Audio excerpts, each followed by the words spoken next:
我表示想要錢嘅，但就係而家就係未嚟，就係知道佢快，所以做乜？話幾耐啊？400人發橫財夢，排通宵24000輪住送。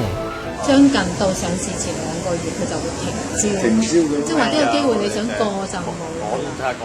嚟自番禺嘅佢，身為上市會員，撐咗呢間聲稱就嚟上市嘅雲端科技公司2年㗎啦。呢間公司10年前喺美國加州成立，喺5個地方都設有分公司。香港呢間喺百慕達登記。入會費390，終身嘅係1,000多。咁你可以選擇供1個單位同3個單位，1個單位係800，3個單位2,400，最多就係2,400。佢俾足2年會費，投資近5萬蚊，暫時收翻唔夠2000蚊。分咗2次，每年嘅累份唔多，第1年分200嘅，第2年分咗1,300。不過佢一啲都未驚過，仲擺百度同 Facebook 上台。唔知好似 Facebook 咁嘅上市幾10倍嘅升幅，百度只係1秒價值10幾蚊美金，但係百度舊年嘅分俾會員160幾。據我哋拎到嘅講座資料，有人曾經聲稱，只要每年俾足24000，同介紹足夠嘅人入會，每年就賺到60至80萬嘅點數。等到公司第日上市，預測會員有機會喺3年內獲利超過120萬。我哋呢班人咧就叫你班車只係攞分紅，冇其他嘅股票嘅啦。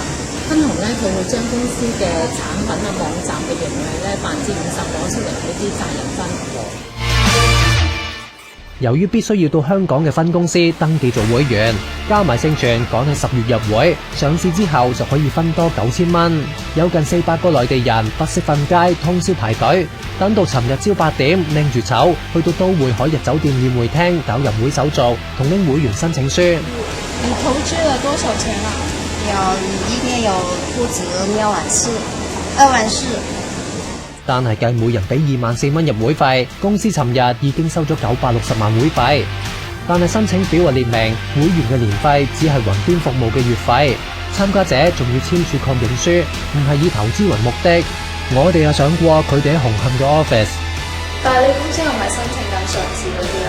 呢個我唔需要同你講太多，因為我唔應該講。查實間公司喺內地同台灣都被質疑濫收會費。